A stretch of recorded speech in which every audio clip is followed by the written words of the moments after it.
Olá, pessoal. Sejam bem-vindos ao evento Políticas de Mobilidade para Contexto de Pandemia, um evento apoiado pela Nações Unidas, a Universidade Federal do Paraná e a Universidade Tecnológica Federal do Paraná. Aproveito para agradecer aqui a todos os meus colegas que ajudaram no desenvolvimento dessa pesquisa. Eu sou o professor José Eduardo Pécora Júnior, da Universidade Federal do Paraná. Trabalho no Departamento de Administração dessa universidade. O que eu vou apresentar para vocês aqui hoje é uma análise dos dados do Grandata sobre a aceitação da redução de mobilidade no estado do Paraná. Como todos nós sabemos, nós estamos em um contexto de pandemia, onde os órgãos públicos têm enfatizado para a população que precisa se reduzir a mobilidade para a gente poder ter uma infecção menor e tal, achatamento da curva, etc. e tal. Então, o que a gente vai fazer aqui? Eu vou mostrar alguns padrões de como que essa redução de mobilidade aconteceu nas cidades do estado do Paraná.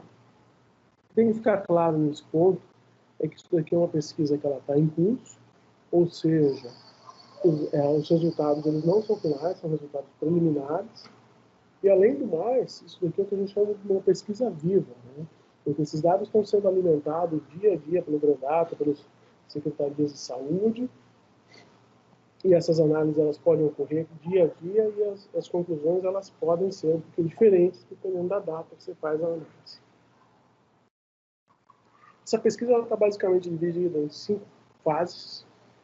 A primeira fase foi a coleta de banco de dados, a análise desses bancos de dados, a combinação desses bancos de dados, alinhamento dos dados, datas, nomes de dados, cálculo de médias móveis, para a gente poder tirar um pouco os picos, os efeitos de finais de semana, etc. O segundo é uma análise de clusters, uma análise de agrupamento dos dados de mobilidade do Grandata.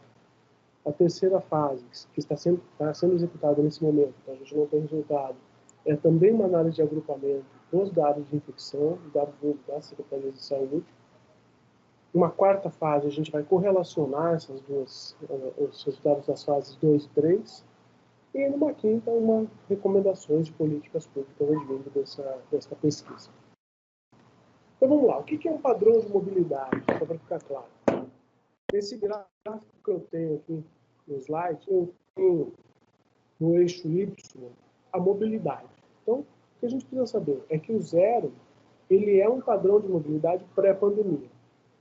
Certo? Então, é como que as pessoas se moviam pré-pandemia. Então, qualquer valor acima do zero quer dizer que as pessoas estão se movimentando mais.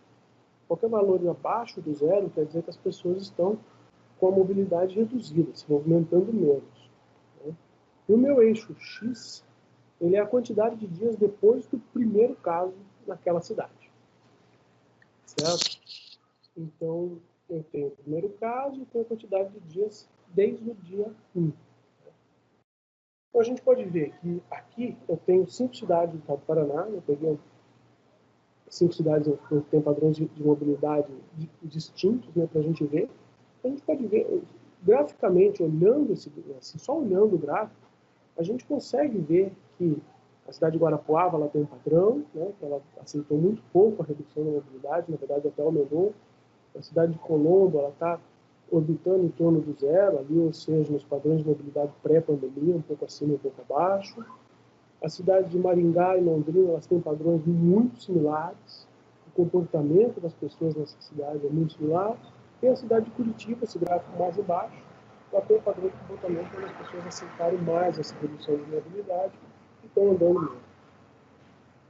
Então, basicamente, o que eu tenho aqui é que esses padrões eles refletem o comportamento da população.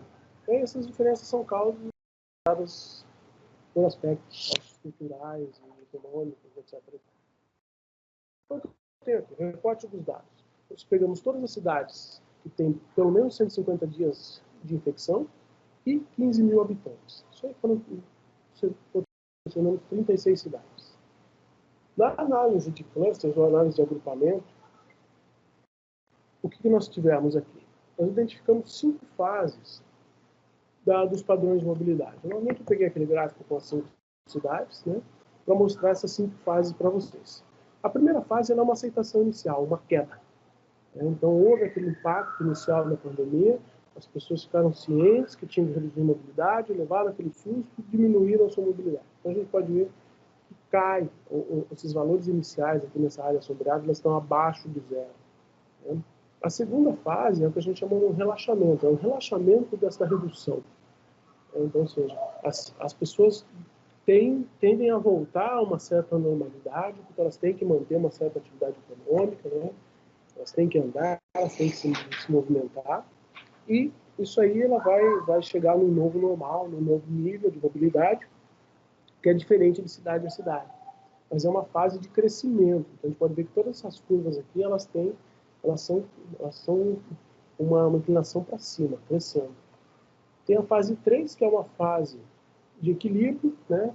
Onde as pessoas mantêm aquilo lá, uma fase de mais ou menos de estagnação nessa quantidade de mobilidade, não varia muito, algumas cidades variam mais, outras nem tanto.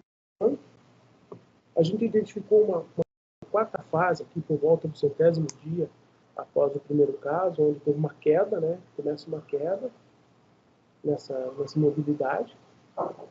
E uma quinta fase, onde tem uma nova estabilidade, que a gente chama de estabilidade 2. A gente ainda não tem dados, como eu disse, isso daqui era uma pesquisa com dados vivos, né? Eles estão sendo alimentados o tempo todo. Pode ser que apareça aqui uma terceira queda. Existem evidências de uma terceira queda, mas como a gente não tem esses dados ainda, né, a gente só tem alguma evidência, precisa continuar um pouquinho mais. Então, o que a gente identificou aqui? Nós identificamos 4 clusters. Tá? 4 clusters, 4 cidades, de 4 conjuntos de cidades do estado do Paraná. O primeiro cluster é formado pelas cidades de Cascavel, Foz, Londrina, Maringá, Pato Branco e Ponta Grossa. Então, o que a gente pode ver? Basicamente, a redução de mobilidade inicial foi de 50%, a fase de relaxamento durou até mais ou menos o dia 50, seguido de uma fase de estabilidade até o dia 100, onde teve uma pequena queda, uma segunda fase de estabilidade. Certo? Então, as nossas 5 fases. Aqui eu coloquei um gráfico onde a gente consegue ver essas 5 fases. Eu vou usar esse mesmo estrutura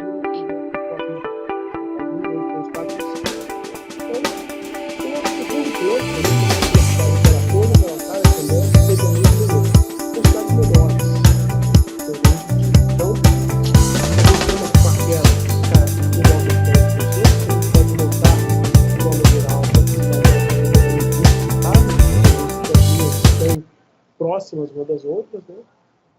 Na fase de relaxamento, ela é extremamente rápida, ela vai do dia 20, mais ou menos, até o dia 30, né?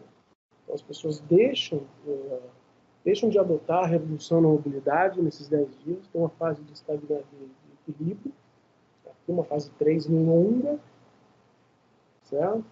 E a fase de queda, ela começa perto do dia 75, mais ou menos, vai até o dia 100. Seguido de uma nova fase de equilíbrio. Então, isso aqui é o nosso... Eles estão orbitando em torno do zero, que é o nível de mobilidade pré-pandemia. Cluster 3, que a gente vê uma queda também, né, inicial, por volta dos 40%, um crescimento acentuado, rápido, né, uma fase de estabilidade. E o cluster 3 ele tem uma característica na fase 4, que ele antes de ter a redução, ela tem um pequeno aumento na mobilidade antes de ocorrer a redução. A gente vê isso daí por volta do dia 80 ao dia 100, ele tem um pequeno aumento e cai. Então, ele tem um comportamento de pico, né? Ele sobe e cai. Coisa que quase não acontecia nos outros, não era tão evidente. E uma fase 5, onde ela é caótica, então as linhas elas não estão tão agrupadas. Então, a gente chama de cluster 4, onde isso fica muito mais evidente. O cluster 4 são cidades de Almirante Tamandaré, Contenda, Guarapuava, Rondon, Tinhos, Terra Rica e Vitória. Que a gente tem uma queda pequena, certo? Por volta dos 20%, um nível de relaxamento muito alto, né? Na verdade, eles voltaram a uma atividade de mobilidade 50% a mais dos níveis pré-pandemia. Então, existe alguma coisa socioeconômica nessas cidades que faz com que as pessoas tenham que se movimentar. A fase 3 ela é extremamente caótica, apesar de ter um certo equilíbrio, para ver que essas não estão tão juntas quanto as outras clusters. A fase 4 também ela é caracterizada por um aumento e queda, e a fase 5 é mais caótica, onde a gente não consegue ver isso daí, não está caracterizado, né? Não tem uma unidade. Essas aqui são as cidades do cluster 4. Curitiba, a capital do estado do Paraná, ela tem um comportamento próprio, né?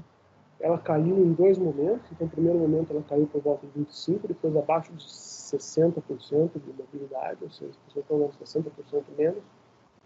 A fase de relaxamento ela é longa, vai até o dia 60, mais ou menos. A fase 3 é uma fase de estabilidade, que vai por volta de menos 30% de mobilidade.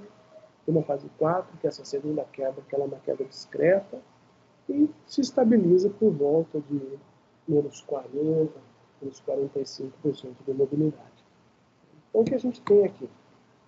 Em resumo, desses 4 clusters, né, que é basicamente essa tabela mostra basicamente o que eu falei para vocês, essa análise que eu fiz, né, das 5 fases, os 4 clusters e a cidade de Curitiba, que é diferente. No começo a gente tinha 39 cidades, mas existem algumas cidades que a gente não consegue classificar em nenhum desses 4 padrões de comportamento, né? Isso aí, como eu disse, como são os dados vivos, a gente pode mudar isso de uma hora para outra.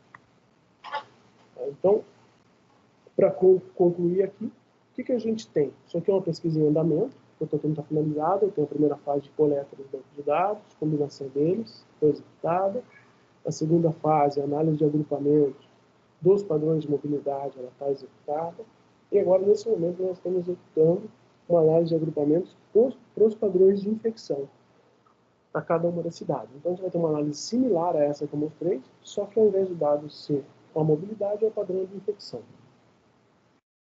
E fase 4, correlação e recomendações, que a gente vai fazer no futuro.